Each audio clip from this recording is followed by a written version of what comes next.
सरकार अच्छा करती है हम एकदम ऐसा कहते हैं जैसे लगता है हम सरकार के प्रवक्ता है, और जहां गलती करती है तो वहां हम तो अच्छा से धोते भी हैं। कैसा महसूस करते हैं सर? इस देश के 90% शिक्षित नेता जो है आपका वीडियो देखते हैं सर, और उसमें इस देश के प्रधानमंत्री भी हैं, शायद आपको ये बात नहीं पता है, और रेलवे मिनिस्टर भी आपका वीडियो देख चुके हैं सर। और हाँ, हमको आप ही मतलब जैसे शिक्षकों के वीडियो की वजह से जो है ना, शायद इसमें सुधार भी होने वाला है। कैसा महसूस करते हैं सर आप? सर सरकार की आंखों में आंखें डाल के आप सरकार की अच्छी नीतियों को भी बहुत अच्छे ढंग से बताते हैं, लेकिन जब गलत नीति होता है तो सरकार की आंखों में आंखें डाल के सवाल करते हैं। ये हिम्मत और हौसला सर आपके अंदर आता कहां से है सर? सर बिहारी है लोग, कुछ तो है। और आप क्रीम पाउडर पोतिएगा फेयर एंड लवली वगैरह तो 18%, अब पढ़ने जाइएगा खान सर के पास तब वो 18%। मतलब समझ रहे हैं मेंटेलिटी कहाँ जा रही है। ये 93% जो कटअप गया है सर, 93%, हाँ। इस कटअप को थोड़ा कम होना चाहिए था कि नहीं सर? अच्छा ये बताइए सर कि जो ये एनटीपीसी में 4-4 बार रिजल्ट दे दिया गया है एक ही बच्चे का, क्या ये एक सोची समझी साजिश है कि बच्चे फिर इसके लिए लड़ाई कर रहे हैं, ट्विटर पे ट्रेंड कर रहे हैं, जैसा कि आप लोगों का भी वीडियो बहुत सारा वायरल हुआ है और जिसकी वजह से ट्विटर पे ट्रेंड भी हुआ है और शायद सुनने में आ रहा है कि एनटीपीसी इसमें सुधार करेगा, तो इसकी क्या सच्चाई है सर? देखिए एनटीपीसी को इसको सुधारना ही चाहिए और उसको सुधारना जरूरी भी है। रही बात एनटीपीसी का कहना है कि शिक्षक लोग को समझ में नहीं आया, तो खुद एनटीपीसी सोचे कि जब शिक्षक को समझ में नहीं आया तो विद्यार्थी को क्या समझ में आएगा। अगर आप हिंदुस्तान के हमसे अगर कोई पूछे कि राष्ट्रपति का नॉर्मलाइजेशन जो होता है किस तरह से उसकी चुनाव प्रक्रिया में नॉर्मलाइजेशन किया जाता है तो हम बता सकते हैं, लेकिन अगर हमसे ये पूछे कि रेलवे एनटीपीसी ने किस तरह से नॉर्मलाइजेशन किया तो हमको छोड़िए हिंदुस्तान में जितने शिक्षक है कोई नहीं बता पाएगा कि किस तरह से किया। तो आप सोच सकते हैं कितनी कठिन समस्या है। लेकिन नॉर्मलाइजेशन अपने हद तक सही है, लेकिन उसका प्रोसेस सबको पता होना चाहिए किस प्रोसेस से कर रहा है। दूसरा कि आरआरबी से कुछ भी पूछो तो कहता कि हमने नोटिफिकेशन में तो बोल दिया था ये होगा, कुछ भी पूछना चाहिए। हमने नोटिफिकेशन में पारा नंबर 7 पे बोला था। एक बच्चे से फॉर्म भराने के लिए इनका नोटिफिकेशन जानते हैं कितने पेज का था? 71 पेज का नोटिफिकेशन था।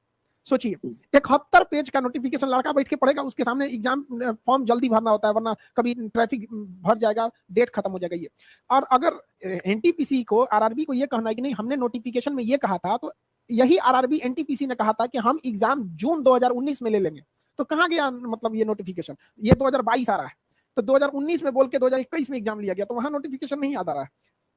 मुख्य समस्या यही है कि 20 गुना बोला गया है तो 20 गुना दे दिया जाए। हम आपको एक डाटा देते हैं, 3,80,000 लड़कों को फेल नहीं किया गया, बल्कि उनको सेकेंड फेज का एग्जाम देने से ही रोक दिया गया। ये 93% जो कटअप गया है सर, 93%, इस कटअप को थोड़ा कम होना चाहिए था कि नहीं सर? देखिए ये कट ऑफ बढ़ना पहले से फिक्स था।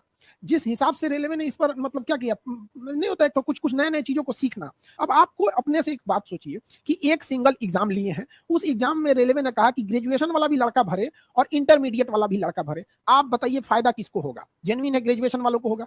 पूछने पर कि ये क्वेश्चन जो सिंगल क्वेश्चन लिए हैं ये किसके लेवल का था, ग्रेजुएशन लेवल का था कि इंटर लेवल का था? तो उनका कहना है कि इंटर लेवल का। अगर इंटर लेवल का है तो ग्रेजुएशन वाले को वैसे ही फायदा, और अगर ग्रेजुएशन लेवल का है तो इंटर वाला देगा कैसे? इसलिए जो कट ऑफ गया 93 वो केवल इंटरमीडिएट वाले लड़कों का गया है, ग्रेजुएशन वालों का नहीं गया है। उन लोग का 80 के राउंड फिगर में है, अलग अलग बोर्ड पे थोड़ा बहुत 2-4 नंबर आगे पीछे वेरी करता है। उनका 76, किसी का 78 इस टाइप का है। जो इंटर वाले हैं उनका कट ऑफ हाई गया है। तो क्यों कट ऑफ हाई गया है? क्योंकि ग्रेजुएशन वाले को वो सीट तो दिया ही गया है जिसके लिए वो एलिजिबल है। साथ में रेलवे का कहना है कि ये ग्रेजुएशन किया इसलिए इंटर वाले सीट पे तो ये बैठेगा ही बैठेगा।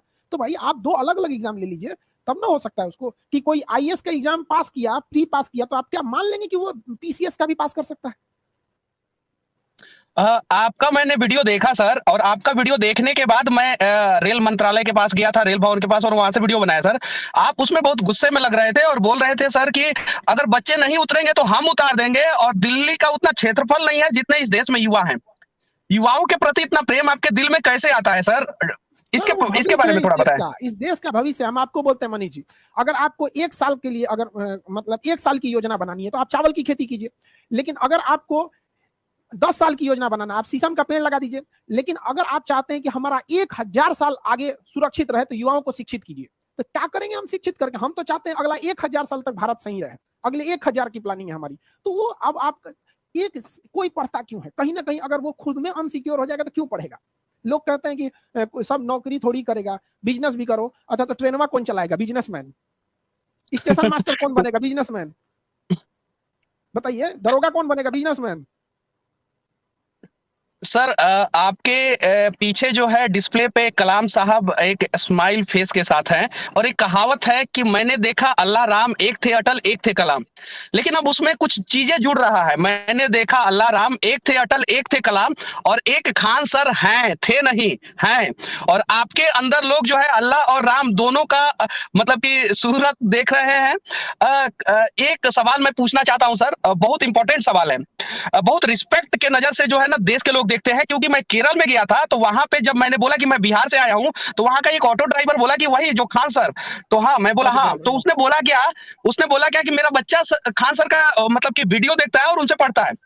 तो मुझे बहुत अच्छा लगा सर। सर एक चीज बताइए सर, देश की बेरोजगारी किस प्रकार से दूर की जा सकती है, इसके बारे में कुछ बताइए सर।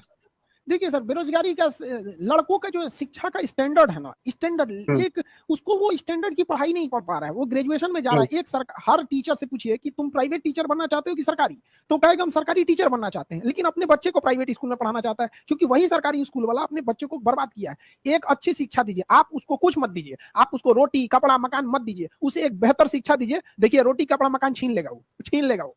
तो हम लोग उसको छीनना सिखाते हैं। कभी अधिकार मांगने से नहीं मिला है, छीनना पड़ता है। आजादी हमें कटोरे में सजा के नहीं मिली थी, छीनना पड़ा था। शिक्षित लोग थे उस वक्त, जो उस समय की पढ़ाई थी लोगों ने उसे पढ़ा था।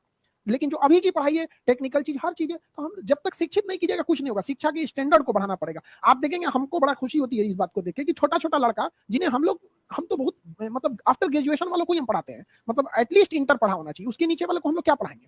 तो वो छोटे बच्चों को भी ना इंटरेस्ट आता है पढ़ने से। तो मेरा कहना है कि जो लॉर्ड मैकाले जो जहर बो के गया है, शिक्षा को बोझ बना के गया है, हमारा मकसद है कि उस बोझ को उतार देना और लड़कों के प्रति, शिक्षा के प्रति प्रेम कर देना। जिस तरह प्यार में लोग पागल हो जाते हैं ना, फिर ना माँ बाप का सुनेगा ना समाज का सुनेगा, उस तरह प्यार हो जाए शिक्षा से, फिर वो किसी का नहीं सुनेगा। ले लेगा सर वो रोजगार तो बहुत, मतलब इधर जैसे बस शिक्षा सुधारिए, वो लड़के ले लेगा। सर एक और मैं सवाल पूछने जा रहा हूं सर आपसे।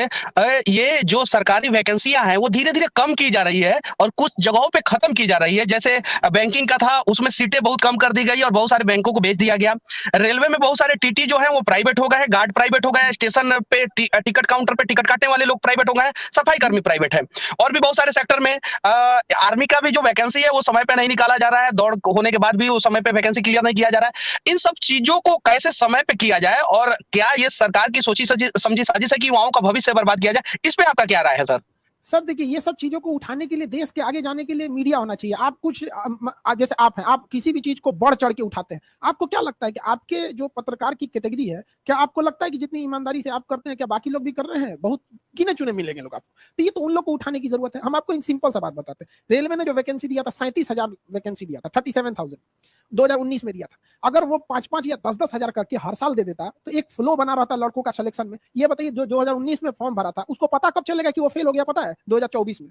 क्या करेगा ये 5 साल में? वो उसको अगला चांस अगर भरेगा तो फिर कोई रिस्क लेगा? उसको 5 साल बाद अगर पता चलेगा तो। इसको रेगुलर फॉर्म में किया जाता है। तो देखिए, पढ़ाई करने वाला अपना पढ़ाई करेगा, गवर्नमेंट जॉब वाला गवर्नमेंट करेगा, बिजनेस वाला बिजनेस करेंगे। लेकिन दोनों को सिखाने लगता है। कुछ लोग कहता है कि नौकरी देने वाला बनो, तो जहाजिया कौन चलाएगा? एयरफोर्स की वैकेंसी एग्जाम का रिजल्ट रोक के रखे हैं लोग। एयरफोर्स का सोचिए सर, कितना शर्म की बात है कि हमारी देश की सुरक्षा करने वाले उन लोग को पढ़ाए थे, हम लोग तो कर रहे थे सर, रिजल्ट कब आएगा? बताइए, ये एयरफोर्स का रिजल्ट रोकने की चीज होती है? जो सुरक्षा में खड़े हैं उनको साइड में रोक के रखे हैं। ये तो हाल हो गया है। सर एक और चीज, इस देश के जितने भी युवा हैं बहुत उम्मीद के साथ आपके तरफ देखते हैं, बहुत उम्मीद के साथ सर। इस देश, मैं एक सवाल पूछने जा रहा हूं, मुझे भी उसकी जानकारी नहीं है इसलिए मैं पूछने जा रहा हूं सर। इस देश का रोजगार मंत्री कौन है सर, उसके बारे में थोड़ा बता दीजिए। रोजगार किसी एक मंत्रालय से तो आता नहीं है। हालांकि ये सबसे दोयम दर्जा का आप कहिए तो इस पे किसी की चिंता नहीं है। हकीकत में पूछिए तो किसी का नहीं गया। जब बोल ही गए आप अपने से खड़े होइए, तो कम से कम एटलीस्ट उसको शिक्षा तो करने दीजिए। एक खुद से आपको, आप सोचिएगा तो आपको हंसी आएगी। शिक्षा हर देश के लिए, खास करके भारत जैसे पिछड़ा, जो मतलब जो गुलामी की बेड़ियों में इतने सालों तक जटा रहा, उस देश को शिक्षित करना जरूरी है। और शिक्षा पे 18% जीएसटी है। सोचिए, मतलब ये हंसी नहीं आ रही है आपको? इस सब लोग को पढ़ना चाहिए। शिक्षा पे 18% जीएसटी। आप मोबाइल खरीदिएगा तो 18%, यानी इंटरटेनमेंट की चीज पे भी 18%। और आप क्रीम पाउडर पोतिएगा, फेयर एंड लवली वगैरह, तो 18%। आप पढ़ने जाइएगा खान सर के पास, तब वो 18%। मतलब समझ रहे हैं मेंटेलिटी कहां जा रही है? सर, आपको इतने चाव से लोग सुनते हैं, देखते हैं और आपको प्यार भी देते हैं सर। ये जो जी। 18% वाला बात बोले हैं, ये देश के लोगों को पता है या नहीं पता है? या पता होने के बावजूद भी इस पे लोग ध्यान नहीं देना चाहते हैं? इसके बारे में सर थोड़ा-सा बताइए सर। सर हम आपको एक बात बताते हैं, हम लड़के से फीस लेते हैं 200 रुपया, ठीक है। उस हुँ। पर जीएसटी, इनकम टैक्स, टीडीएस, ये आपका सेस सरचार्ज काट कूट के सर्वर वगैरह कटा के 90 रुपए बचता है। यानी हमारी ओरिजिनल फीस तो 90 ही है ना। तो बताइए शिक्षा का लेवल कितना नीचे हम कर सकते हैं, मतलब कितना सस्ता कर सकते हैं, आप सोच नहीं सकते।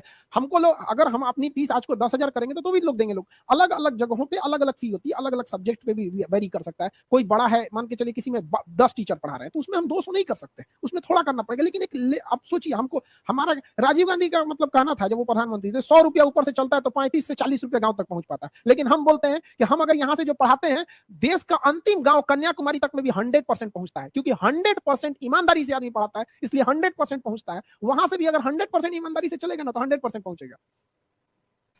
सर, मैंने सिर्फ़ और सिर्फ़ आपसे 15 मिनट का समय लिया था और आपका समय बहुत कीमती है, हम लोग उसका सम्मान करते हैं और आपने जो समय दिया इसके लिए तहे दिल से धन्यवाद सर। धन्यवाद एक आपका आखिरी भी। सवाल मैं पूछूँगा सर।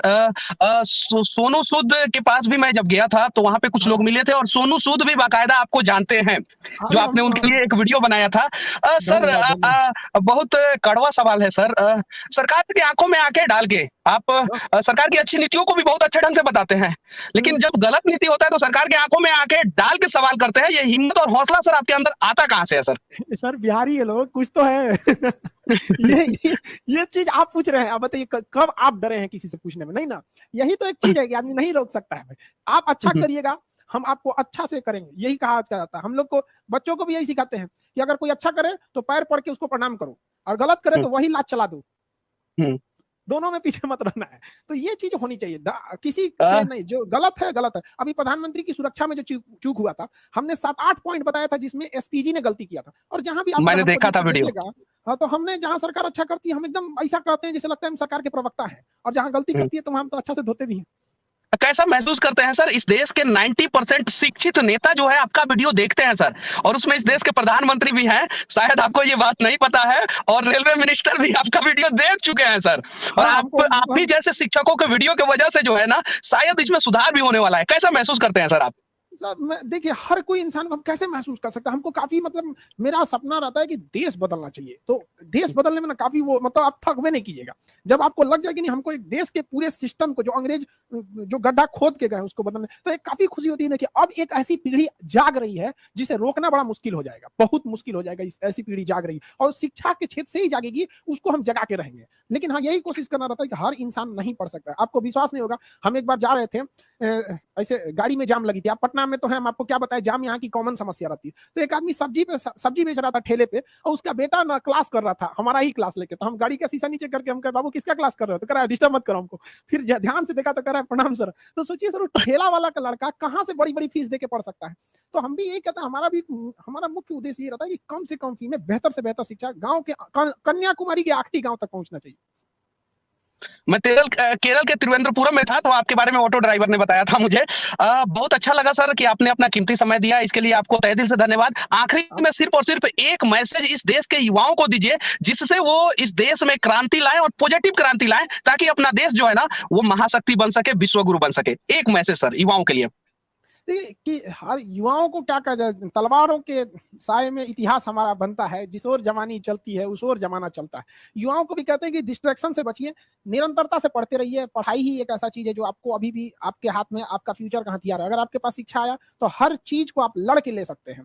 और पढ़ाई के प्रति अगर आप पीछे हटेंगे तो आपको कोई साथ नहीं देगा। रही बात आप लोग की समस्याओं में, तो हम अपने आखिरी सांस तक डटे रहेंगे, आप लोग के साथ खड़े रहेंगे, युवाओं के साथ। और मनीष जी, आपको भी आपका भी धन्यवाद, जो आप ऐसे चीजों को उठाते हैं। आपको भी बहुत सारी शुभकामनाएं। कभी हम लोग को भी इस तरह मुद्दों को, आपने स्टूडेंट्स की बातों को समझे जो यहाँ तक उठाए, आपका भी बहुत बहुत धन्यवाद।